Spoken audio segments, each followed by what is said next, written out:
ತುಂಬ ರುಚಿಯಾಗಿರುವಂಥ ಹಿತ್ಕಿದವರೆ ಬೇಳೆ Kurma chapati, white rice, ಮುದ್ದೆ, ದೋಸೆ, ಇಡ್ಲಿ ಯಾವುದ್ರ ಜೊತೆಗೆ ತಿಂದ್ರೂ ಸೂಪರಾಗಿರುತ್ತೆ ಸ್ನೇಹಿತರೆ.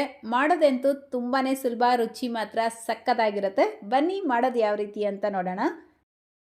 ಮೊದಲು ನಾನಿಲ್ಲಿ ಹಿತ್ಕಿದವರೆ ಬೇಳೆನ ತೊಗೊಂಡಿದ್ದೀನಿ. ಅರ್ಧ ಕೆಜಿಗಿಂತ ಸ್ವಲ್ಪ ಕಡಿಮೆ ಇದೆ.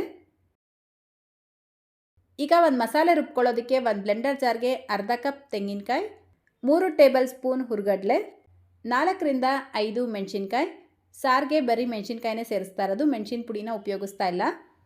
ಸೊ ಖಾರ ನೋಡಿಕೊಂಡು ಸೇರಿಸ್ಕೊಳ್ಳಿ.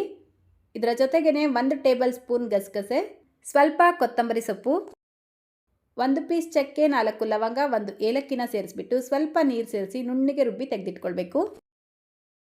ನೆಕ್ಸ್ಟ್ ಈಗ ಗ್ಯಾಸ್ ಸ್ಟವ್ ಮೇಲೆ ಒಂದು ಕುಕ್ಕರ್ ಇಟ್ಕೊಂಡು 4 ಟೇಬಲ್ ಸ್ಪೂನ್ ಎಣ್ಣೆ ಸೇರಿಸ್ಕೊಳ್ಳಿ. ಎಣ್ಣೆ ಬಿಸಿಯಾಗಿದ ತಕ್ಷಣ ಇದಕ್ಕೆ ಅರ್ಧ ಟೀ ಸ್ಪೂನ್ ಜೀರಿಗೆ, 1/4 ಟೀ ಸ್ಪೂನ್ ಸೋಂಪು ಸೇರಿಸ್ಬಿಟ್ಟು ಕಟ್ ಮಾಡಿ ಇಟ್ಕೊಂಡಿರುವಂಥ ಈರುಳ್ಳಿ ಸೇರಿಸ್ಕೊಳ್ತಾ ಇದ್ದೀನಿ. ಮೀಡಿಯಮ್ ಸೈಜ್ದು 3 ಈರುಳ್ಳಿನ ಸೇರಿಸ್ಕೊಂಡಿದ್ದೀನಿ. ಈರುಳ್ಳಿ ಟ್ರಾನ್ಸ್ಪರೆಂಟ್ ಆಗೋವರೆಗೂ ಇದನ್ನು ಫ್ರೈ ಮಾಡಿಬಿಟ್ಟು 1 ಟೀ ಸ್ಪೂನ್ ಶುಂಠಿ ಬೆಳ್ಳುಳ್ಳಿ ಪೇಸ್ಟ್ ಸೇರಿಸ್ಬಿಟ್ಟು ಫ್ರೈ ಮಾಡ್ಕೊಳ್ತಾ ಇದ್ದೀನಿ. ಶುಂಠಿ ಬೆಳ್ಳುಳ್ಳಿಯಲ್ಲಿ ಇರುವಂಥ ರಾ ಸ್ಮೆಲ್ ಕಂಪ್ಲೀಟ್ ಆಗಿ ಹೋಗೋವರೆಗೂ ಫ್ರೈ ಮಾಡಿಬಿಟ್ಟು ಮೀಡಿಯಮ್ ಸೈಜ್ದು 2 ಟೊಮೆಟೊನ ಸೇರಿಸ್ಬಿಟ್ಟು ಟೊಮೆಟೊ ಸಾಫ್ಟ್ ಆಗೋವರೆಗೂ ಒಂದು 3 ನಿಮಿಷ ಇದನ್ನು ಮೀಡಿಯಮ್ ಫ್ಲೇಮಲ್ಲೇ ಚೆನ್ನಾಗಿ ಫ್ರೈ ಮಾಡ್ಕೊಳ್ಳಿ. ನೋಡಿ, ಟೊಮೆಟೊ ಈ ರೀತಿ ಸಾಫ್ಟ್ ಆಗಿದ ತಕ್ಷಣ ಇದಕ್ಕೆ 1 ಟೇಬಲ್ ಸ್ಪೂನ್ ಧನಿಯಾ ಪುಡಿ, 1/4 ಟೀ ಸ್ಪೂನ್ ಅರಿಶಿನ ಸೇರಿಸ್ಬಿಟ್ಟು ಮಿಕ್ಸ್ ಮಾಡ್ಕೊಳ್ಬೇಕು.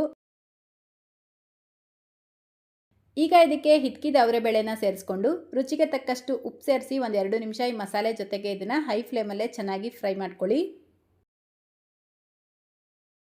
ನೋಡಿ, ಅವರೆ ಬೇಳೆನ ಈ ರೀತಿ ಫ್ರೈ ಮಾಡಿಕೊಂಡು ಈಗ ರುಬ್ಬಿಟ್ಕೊಂಡಿರುವಂಥ ಮಸಾಲೆ ಪೇಸ್ಟು 1 ಕಪ್ ನೀರು ಸೇರಿಸ್ಕೊಳ್ತಾ ಇದ್ದೀನಿ. ಈ ಸಾರು ಕನ್ಸಿಸ್ಟೆನ್ಸಿ ಅನ್ನೋದು ಒಂಚೂರು ಗಟ್ಟಿಯಾಗೇ ಇರಬೇಕು, ಆವಾಗಲೇ ರುಚಿಯಾಗಿರೋದು. ನಿಮಗೆ ತೆಳುವಾಗಿ ಬೇಕಾದರೆ ತೆಳುವಾಗೂ ಮಾಡ್ಕೊಳ್ಬೋದು. ನಾನು ಚಪಾತಿ ಜೊತೆಗೆ ಮಾಡ್ಕೊಳ್ತಾ ಇರೋದ್ರಿಂದ ಒಂಚೂರು ಗಟ್ಟಿಯಾಗಿ ಮಾಡ್ಕೊಳ್ತಾ ಇದ್ದೀನಿ. ನೋಡಿ, ಇಷ್ಟು ತೆಳುವಾಗಿದ್ದರೆ ಸಾಕು. ಒಂದ್ಸಲ ಮಿಕ್ಸ್ ಮಾಡಿಬಿಟ್ಟು ಇದನ್ನು ಕುದಿಸ್ಕೊಳ್ಳಿ. ಈಗ ಲಾಸ್ಟಲ್ಲಿ ಇದಕ್ಕೆ ಅರ್ಧ ಟೀ ಸ್ಪೂನ್ ಕಸೂರಿ ಮೇಥಿ ಸೇರಿಸ್ಕೊಂಡು ಮಿಕ್ಸ್ ಮಾಡ್ಕೊಳ್ಳಿ. ಈ ಕಸೂರಿ ಮೇಥಿ ಸೇರಿಸ್ಕೊಳ್ಳೋದ್ರಿಂದ ಫ್ಲೇವರ್ ಚೆನ್ನಾಗಿರುತ್ತೆ. ಇದ್ರೆ ಮಿಸ್ ಮಾಡ್ದಿರ ಸೇರಿಸ್ಕೊಳ್ಳಿ.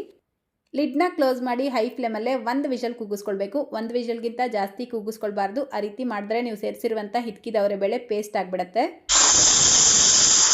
ನೋಡಿ, ಕರೆಕ್ಟಾಗಿ 1 ವಿಷಲ್ ಕೂಗಿಸ್ಕೊಂಡು 5 ನಿಮಿಷ ರೆಸ್ಟ್ ಮಾಡೋದಕ್ಕೆ ಬಿಟ್ಟು ನಂತರ ಕುಕ್ಕರಲ್ಲಿರುವಂಥ ಪ್ರೆಷರ್ ಎಲ್ಲ ಈ ರೀತಿ ರಿಲೀಸ್ ಮಾಡಿಬಿಟ್ಟು ಲಿಡ್ ಓಪನ್ ಮಾಡ್ಕೊಳ್ಬೇಕು. ಈ ರೀತಿ ಮಾಡ್ಕೊಳ್ಳೋದ್ರಿಂದ ಈ ಹಿತ್ಕಿದವರೆ ಕಾಳು ಪೇಸ್ಟ್ ಆಗೋದಿಲ್ಲ, ಕರೆಕ್ಟಾಗಿ ಬೆಂದಿರುತ್ತೆ.